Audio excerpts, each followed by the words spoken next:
Why have I quit my job? Why have I, bought a van? And why am I going to drive around the country? Well, I'm passionate about the idea that you need to be heard. And I want to stitch these stories together across the states. We're going to find the commonalities. And it's going to be really an amazing experience. And I look forward to you joining me on the jar.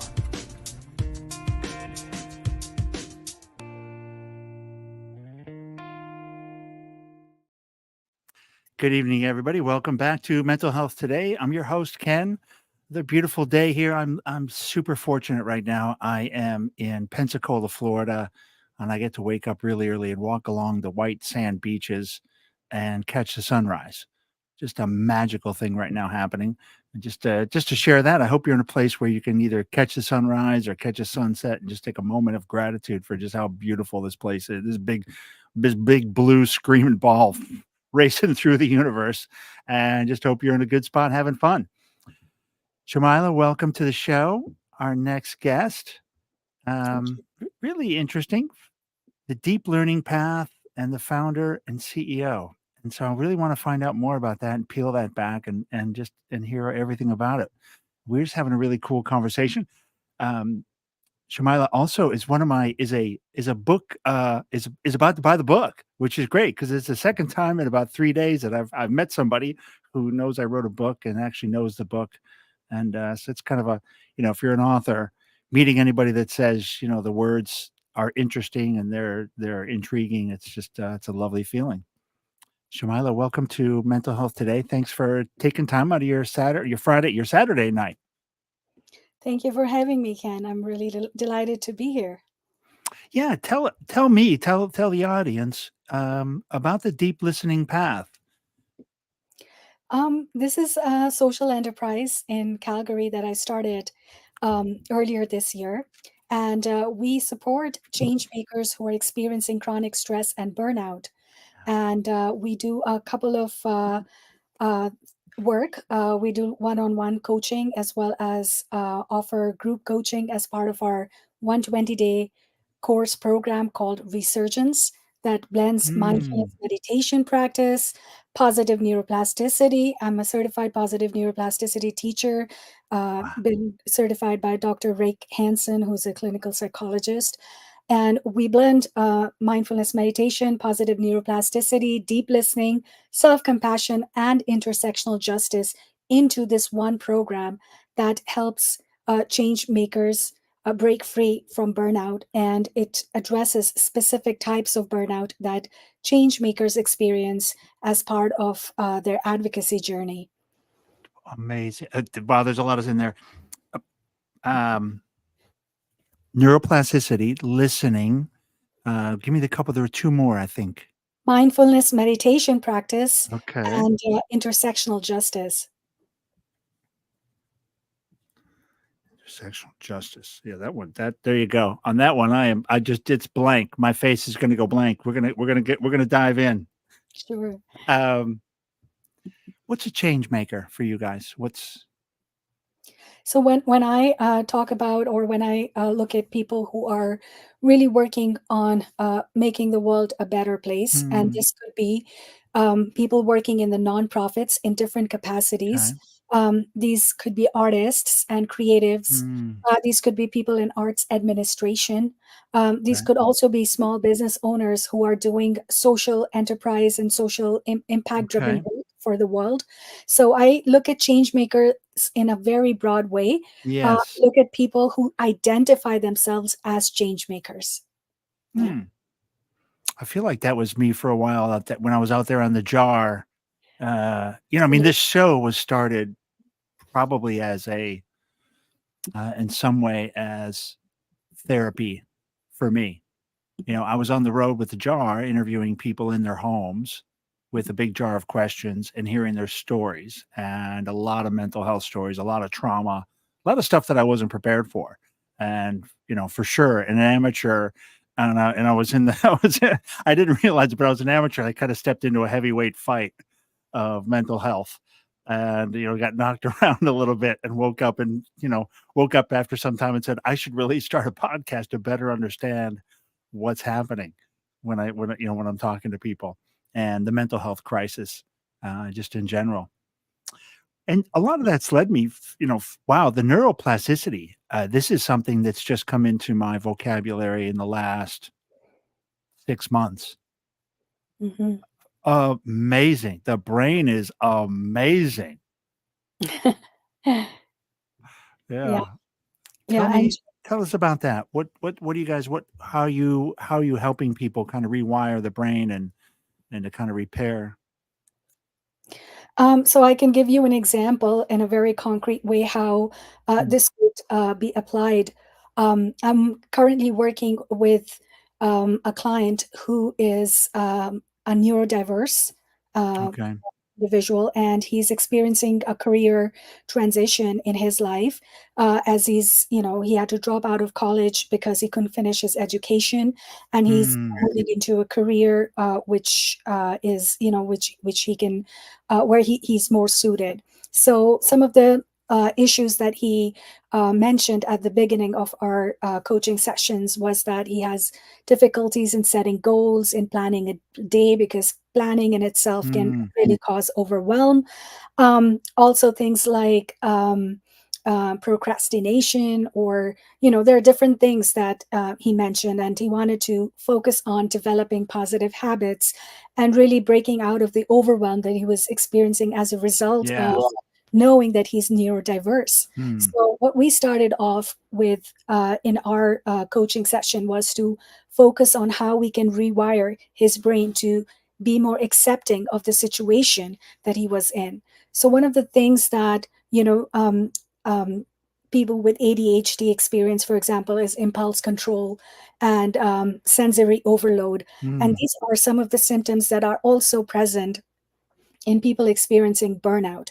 And so, using the Ah, power of positive neuroplasticity, we went on creating a very strong foundation for him to, anchor himself in the day. So instead of um, creating goals that are unreachable and that make you feel like, hey, I didn't do anything, I wasn't productive today, or I didn't do anything, yes, right. we focused on setting intentions. And what setting intentions does is it's not a goal that you make yourself accountable for. It is only rewiring your brain and giving your brain a direction to go towards. So I can set my intention for today and say that today I want to be able to uh, clean up the space that I'm in. Now, at Mm, the end of the day, it could be that I don't end up doing that, but the intention in itself will rewire my brain to start moving towards activities that will yes. start clearing up the space. So it is a way to, just like mindfulness meditation is about setting yourself in the present moment. Positive neuroplasticity is about rewiring your brain to actually to change the brain and sit in Mm, um, something in positive experiences, and finding anchors to um, to sit in those experiences and then move through your day. So it's a very it's a way to live your life that roots you in your own internal strengths, and it helps you to nurture uh, yes. strengths that were not previously there. So it's a great character building framework as well, that people can experience, and it really impacts um, people with experiencing burnout, people who are neurodiverse, and people who are experiencing chronic stress in general. Um, Yes, right. yeah, Yeah, because you can't operate if you're not op you're operating probably like an ADHD brain if you're in if you're in stress, high stress like that. Your brain's probably not wiring and firing the way it should. yeah. People experiencing chronic stress can experience brain fog, Yeah, and that really undermines your ability to think clearly and to focus on tasks. And it's very similar to how an ADHD brain also yeah, experience day-to-day tasks. yeah, So by rewiring yourself and into acceptance of what you're experiencing, and finding an anchor for yourself, anchoring into your in a, into anchoring into your day, that really helps to set you off on a very with a very strong foundation to, Mm. go through your day like a journey, like you're traveling through moments. Yeah, and when you're describing that technique, you're setting the intention. I think that's kind of, probably similar to a technique I use. I mean, I'm probably borderline. I got a little secret sauce ADHD, or who knows where I'm at on whatever spectrum, but I got a little bit of something going on. And and I use notes, and I write down notes, and a lot of times it's stuff that I know I don't need to do it today, but I keep them around, and I keep looking. I'm setting those intentions and building towards doing it. And it seems to be the doing part happens at the right time somehow. It's I, th- interesting. I think that writing down words and doing any kind of activity that Mm. creates emotion and Yes. evokes different sensory aspects, like touching a piece of paper, holding a pen, and writing down. Mm. It helps the brain activity, and it helps to retain um, tasks as well. So it is a faster way to redirect your brain. I'm totally in for writing down things. On Yeah, a I'm a piece big of paper. I keep a lot of little index cards, and I write down stuff on index cards to kind of, stuff that's more permanent, change behavior stuff. Yeah. I'm trying to rewire that. I'm trying to rewire my brain. Fantastic. Yeah. I I am it blows my mind. As we talked before we got on, we were saying, sharing that I neurodiversity just kind of, popped into my universe, and I had no idea you could actually rewire the brain. And those repetitive thoughts that you've got, which are kind of, usually pretty stupid and bad, not helpful, uh, is kind of like it's like a little rut in the road in the snow. You get stuck in that, and it just builds itself up, and you grind, and you make it deeper and harder to get out. But once you're able to kind of, you know, smooth it over and lay down a new track, like, is that like the brain works like that? That's wild. Absolutely. I think when we're stuck on a certain track, and especially the negative track, Yes. one way to break free from that is dismantling that track by asking ourselves compassionate questions. So, for Okay. example, negative thought patterns that go in absolute terms, such as "this will never happen," or "this always happens to Hmm. me," or "this never Right, right. happens." Just by asking yourself, was there a time when you got out of this track? And once you find that even one example of something positive that happened, something that took you by surprise, some miracle you thought was like a miracle, Yes, right, right. then you can anchor your brain to that and allow yourself to think that, okay, if that miracle can happen at that point in my life, I have the capacity and power to recreate that miracle, Yes. because not right now I'm going through so much challenge, and I want to find a way out of this. So you move through from this, pattern of "this will never happen to me," or "that always Yes. happens," and all that negativity, to taking the power back and becoming the driver of your life and saying, okay, how can I find a way forward? You know, Hmm. yeah. I really have after especially listening to people's stories on the road, I really have come to believe that that things, the statement, or I don't even know who said this, but basically things don't happen to you, they happen for you. And Yes. It's really come to embrace that. yeah, it's a beautiful way of even looking at life, that it's happening for you, that there's a higher Mm. intelligence that's working to make you live your destiny. Yeah, And yeah, and that's a great way to say it. Like, it's a knock on the head. You're not doing something right. yeah, and it's conspiring. It's conspiring It's to make things conspiring. happen for you. There's a song by Bjork that when you, from the moment of commitment, nature conspires to help you. And I think, yeah, that's going back to our talk about intentions. You set an intention, this is what you want your life to be, and life starts realigning. And I just so got this is a Yeah. very interesting way of even looking at all the kinds of rejections that are happening in your life, that they are a protection. They're a protection Yes. from things that you don't want. You think Yes. you want it, but you will see it, sometime down the path, that they were not meant for you. And there was something much bigger that was meant for you, you know? I love that. The rejections are really protections. Mhm. That's another great one. I don't know, I'm gonna live by that one for a while.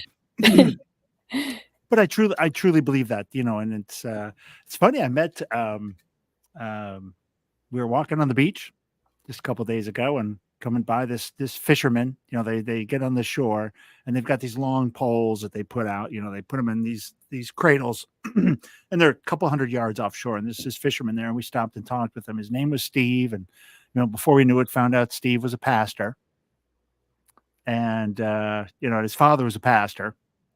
So we're just Mhm. having a great, beautiful. It's a beautiful morning. It's very inspiring. And as we're talking to Steve, he was shared with us one of the things his father told him. When we were talking about signs from God and the universe, and he said, "My father used to tell me in the beginning, God whispers to you, and you got to really listen. But at the end, if you listen, God shouts at you." That was just a little bit of wisdom from a morning walk from a pastor's son, who's also a pastor and a fisherman. So it is kind of, I think it is real, right? It's all happening. It's conspiring. It's protecting us, and the whispers are there. Universe is listening to us. So how does listening help people? How does it help us in this path? I find that there are many different levels of listening. And Mm. Pauline Oliveros, who um, wrote this book, Sonic Meditations, she brings us into levels of listening where through which we can gain greater awareness of ourselves. She talks about considering your ears uh, as thinkers. So you think with your ears. Ooh. And that in itself kind Oh. of takes you out of your mind into your senses. And it's an amazing some of the sonic meditations. They're just a really amazing ways of leaving your head and uh, becoming part of the awareness itself. Deep listening is really, really powerful in that respect. And I would like to attribute some mentors like Hildegard Mm. Westerkamp, who is one of the pioneering soundscape composer. And we have been in touch for a while, and she's always her work her compositions are a great inspiration for me. And I have integrated those aspects of deep listening into the resurgence program. Because when Okay. you're deeply listening and when you're back into your senses, it really helps you in releasing that stress that you've been carrying as a result of Mm. your thoughts. So once you're out of your thoughts and into your senses, you're really on a path to recovery at a level which is much faster, it's much deeper. And so that's Mm. one aspect of deep listening that um, the deep listening path Yeah. attends to. But then there is another aspect of deep listening, which I have looked into as an artist change maker. So I've been doing environmental work and been partnering with an environmental organization, Alberta Eco Trust, and we've been organizing in-person workshops for climate stakeholders as well as people in the community Mm. to come together to talk about energy affordability. And so this is like a topic that's, especially in a rich country, affordability becomes taboo because it is presumed that if you are having Yeah, it's affordability issues, commercialized, yeah. you're probably not working hard enough, or you're not adequate, or there are all these are Yes, there's all that stigma around it. So what yes. deep listening has done in within those workshops is to open up space and to allow people to share their experiences, Mm. and to create a new language to talk about issues that are otherwise hushed. Yes. So deep listening is a very powerful way of opening up space to bring perspectives, to bring marginalized voices to the center, and more. Hmm. I'm a big fan of listening. Um, it's a powerful it's a powerful tool. Well, and it's Absolutely. and also mental health today, our tagline, Mhm. listen, share, support. And I think the listen, it's a dual message, right? It's a listen to the show, share it, support the show, but also more importantly, listening to people like yourself, kind of sharing the messages, and supporting them. You're doing good stuff for humans. We Thank should you. be you need a bigger fan. We need to get you a bigger fan club. I would Um, love that. yeah, we need a bigger fan club, right? Um, so meditation is also something I think so many people have heard about meditation. And I think and at times, it used to be this from the yoga crowd. It was a yogi, all the crazy yogis that you see with their yoga mats. And, that was what meditation seemed to be limited to, some secret thing. And, as I've gotten kind of into it and now doing guided meditations using some different people, amazing, are very powerful for me. The guided meditations. I don't go to bed. I don't wake up without a little meditation to set my intention, to clear my head, keep those goofy thoughts out of my brain. Don't let them start my don't wake up and start my day with something stupid in my head. Start it with a good intention. Tell me what you're doing. How does this helping you guys? How do you integrate it into your work? So meditation is a very integral part of the program called Mm, Resurgence that I offer to exchange makers experiencing burnout. mm, And within, it's a 10-step program. So okay. all these 10 steps, each step is um, elaborated in a module that has Okay. 3 to 4 lessons, mostly four Okay. lessons. And Okay. every lesson comes with an action task. So most of the Oh. action tasks are guided meditations that are specific to a person experiencing burnout Mm, and specific to the action step that is elaborated.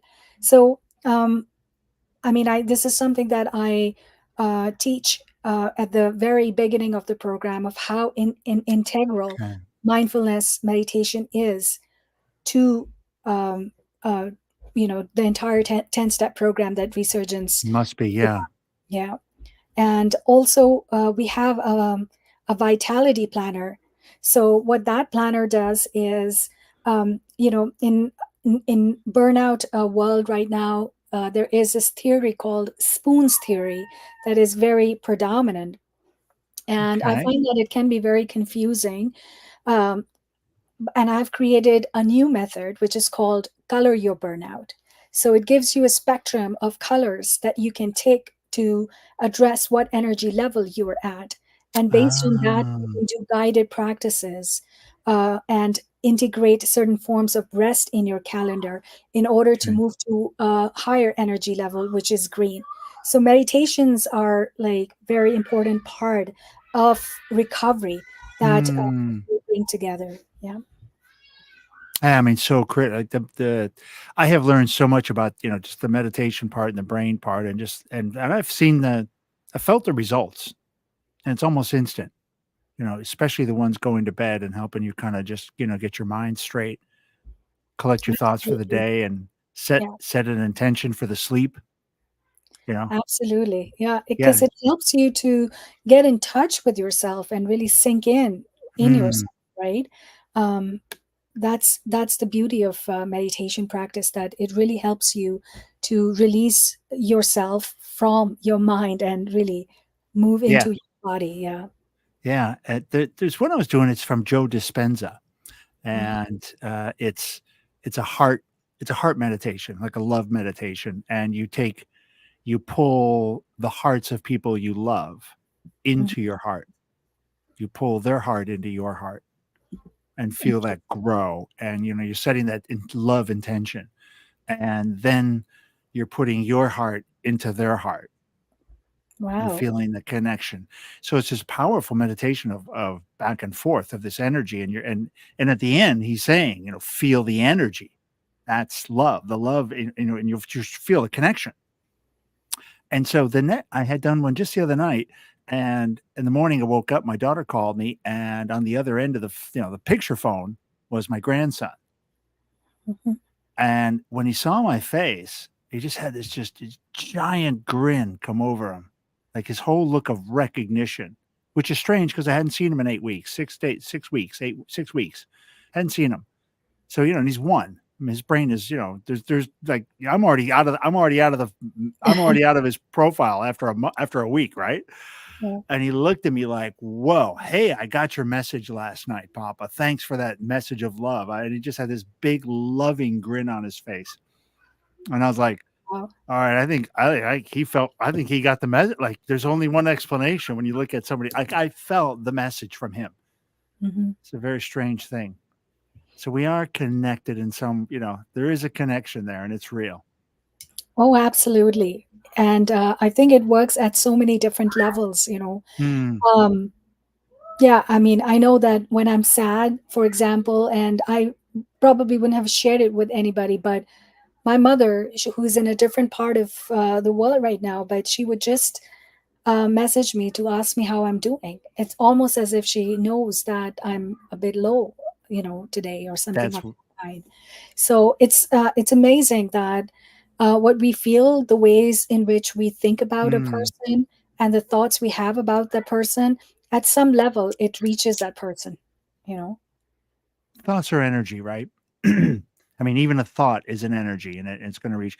Well, and I think the mom thing is powerful because I mean, she's got part of your DNA, right? They talk about how that how the a mother, the blood circulates and you're sharing a body for 9 months, and how they end up with some of your DNA floating around. Um, it's pretty crazy. And what was the other one? The other motherhood thing that just blows my mind, that your children and you shared your mother's womb. Mm-hmm. Wow. Because at 4 months, a female has all her eggs she'll have in her lifetime. So your children are shared the womb with your mom, which means their DNA is also somehow no escaping. Pretty wild. That motherhood. So the connection is there. There's no getting. There's no escaping this powerful connection we have with other humans. What's the justice part of what you're doing? Yes, intersectionality is Hmm. a very important aspect of change makers experiencing burnout, because in my understanding of burnout, um, people of color, people, Black, Indigenous folks, they Hmm. experience different levels of pushbacks from systems that oppress their identities or oppress their voices at some levels. Hmm. So when I work with people one on one and in within groups, I take those aspects into account. Okay. I think I've also written to World Health Organization because in their definition of burnout, they do not take into account these intersectional factors. World Health Hmm. Organization's definition is very much focused on blaming the individual for poor work-life balance and productivity. And it's like a 19th century definition of burnout. We really need to get out of that. um, so I wrote to Oh. people at WHO, and they haven't replied back to me. I wrote an article on LinkedIn about my letter. I haven't heard back from who, but I think we are at a stage in history where we need those conversations to happen, especially intersectional conversations to happen, because there are so many women. Hmm. There are women academics, there are women in nonprofits, women of color, Black, Indigenous women in particular, who find that they're constantly having to prove themselves because there is that very deep-seated presumption within the society that the work is undervalued. They're always looked upon as they won't be enough. Hmm. There aren't many leadership positions that want to hire or want to see women of color in positions of leadership. Hmm. So there are different levels of pushbacks that women experience that um, pushes them into a cycle of burnout. Right into the And, burn. Right. and so I find that intersectionality is very important when we are considering anyone's experience of burnout. Mm, A person who is experiencing disability or neurodiversity, their experience of burnout will be very different from someone who is experiencing burnout as a result of um, maybe problems at work or problems with the organization and so mm. forth. Yeah. How do people find out about the resurgence program? What kind of, like, where do they go to find out more about your program and how to get involved? Yeah. So our course website is called courses.deeplisteningpath.ca. And Mm, here okay. there are all the course offerings that are mentioned. Also on our main website, deeplisteningpath.ca/courses, you'll find more descriptions of these. Okay. Yeah. So the deep listening path or just deep listening path? Just Deep Listening Path. Okay, deep listening path dot ca. That's right. Okay, because you're in Canada. Okay, that's cool. We'll have that all. That'll all be on the. I'll make sure. Let's make sure we get that on LinkedIn. Can you just put that on the LinkedIn comments later, and then Absolutely. yeah, drop that in the comments, and then I'll make sure that also gets on the audio version. So if you're listening on the audio version, you should be able to see this in the description. Um, Interesting. Mhm. Tell us about your best client. I think my best client is an advocated change maker from Sweden. She was one of the first people to get my resurgence program, Oh, and yeah, it's been really really lovely to see her evolve, and the levels at which the program itself helped her in coming back to and gaining her vitality. It's hmm. amazing. I've been following her on Facebook and other profiles, and she's back into, you know, her activism, and she puts on amazing posts for, the war in Gaza right now, and solidarity with Palestinians and so forth.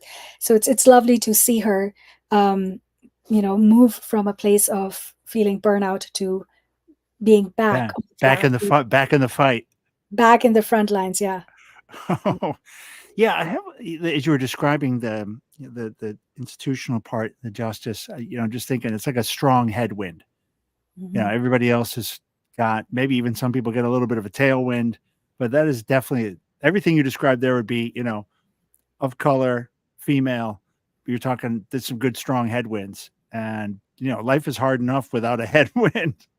Mhm. Mhm. Life is hard enough without a headwind. Um, I think, I just, for me, I love the idea of the brain and just this neuroplasticity part, and that we can actually, by changing what we think about, we can change our brains. And there's so much there. And I like, this listening part is so powerful in that process. How about yourself? What kind of work do you do on yourself to keep yourself going and to find these cool ideas and to reshape terminology? Yeah, I think the ways in which the Resurgence program came about, it comes right out of my own lived experience of burnout. So I've been Okay. in cycles of burnout for, I think, more than 10 to 15 years. And I actually didn't have the language to even talk about what I was going through. Ah, I would simply use words such as, I'm not feeling well. And I would feel very guilty inside, because what does that mean when and someone says that they're not feeling well? Like, why am I not well? I didn't understand. for yeah. for a very long time, I didn't understand that I was experiencing burnout, because I didn't have the language for it. And even if Yes. I shared it with doctors or any medical professionals, they made me, like, I know specific medical doctors who made me feel inadequate and unfit to do a PhD. And I was like, okay, this is way too much. So I always reached out for help every time I experienced negativity of that kind. And found ways to support myself. I think this is a strong um, strength I have, that I don't shy away from taking help. You know, Mm. if I need help, I will reach out. I Oh, don't have this stigma that, oh, I'm, people who are not feeling unwell or whatever, that they are crazy individuals or whatever. If I have to go to a therapist, I will go to a therapist. So yes. I have been reaching out for support in zillion different ways. And that's how I gained my confidence. That's how I learned Ah, to give myself support at times and places where I found that people around me, even my loved ones, they couldn't connect with me because of the ways in which yeah. my life was Yeah, transitioning. your brain. Yeah. They were not able to connect with me, and I had to find ways of supporting myself, finding my language to, because if I understand myself, if I am Mm. compassionate towards myself, then I can teach other people to be compassionate towards me. But if I am critical of myself, then, Oh. you know, Oh, right, right. You're never gonna find the words to get that help. Boy, you yes, you you hit one of my favorites on the right hard. Have some compassion for yourself. I think even absolutely. in it's we talked a little bit about my book earlier, and one of the chapters is on compassion. Um, and and I don't know if I talked about compassion for self. Can't remember that part, but I would assume that one of the four letters, it'd be four letters on compassion, and I believe one is going to be basically about self-forgiveness in a way, right? Having Oh, some compassion for yourself. yeah, and it's about being kind to yourself, like you are Yeah. your own friend, because Yeah, it you yes, come can't on. you can't be your if sometimes we are great to other people, we offer them Yes. support, but we are unkind to ourselves because there is Yes. that idea that we have come from earlier centuries or whatever, that if you're kind to yourself, you're being narcissistic. Hmm. And that's not true. When you're being kind to yourself, you're actually opening up your reservoir of love and care for the world around you. Oh, So man. you find love within yourself, you feel compassion within yourself, and then it starts growing. And you find Yes. energy and vitality to give it out to the entire world. And Yeah. that's what my journey has been. Oh. Yeah, your energy just grows, right? Your energy field grows. It's kind of strange, right? If you focus on yourself, your energy gets bigger Absolutely. and helps other people. Because we are not just selves, we are part of a bigger universe, right? And Mm, um, focusing on self is not narcissistic. It's focusing on self is actually getting rid of that selfhood that we are in I 24/7, because then we start seeing ourselves as part of the yes. bigger reality. And that's what self-compassion and self-work and inner healing is all about, to be able to reconnect with that reality that we are part of, you know. Shumaila, great stuff. What a conversation. Thank So you. fast. You're an amazing human. I love what you're doing. Thanks very much. Um, Yeah. and so deeplisteningpath.ca, people can find out more about you. I have a feeling you're complex. There's a lot more than just 35 minutes. There's a lot more of you than just 35 minutes we can capture, but I got a pretty good idea of what you're doing. Really interesting, and I really appreciate it.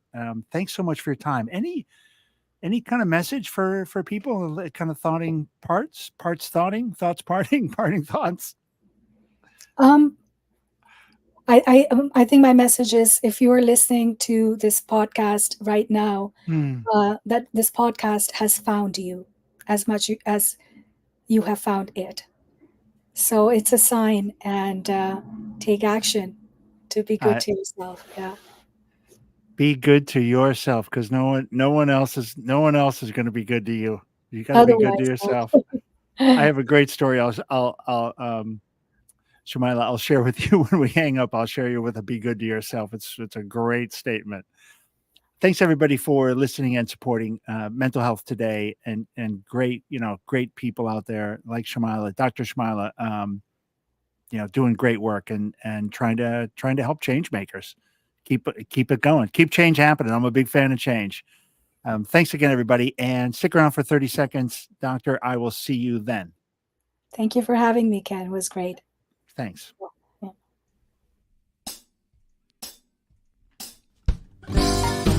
Yeah, loose, baby. We're about to go and make this vessel with these great professionals at Public Glass. We're not part of the community, but we're from the outer family of glassblowing. Yeah, we're going to go make a magical giant jar with optic lenses so that if you turn it, it changes all the time. So if you change the way you look at things, the things you look at change.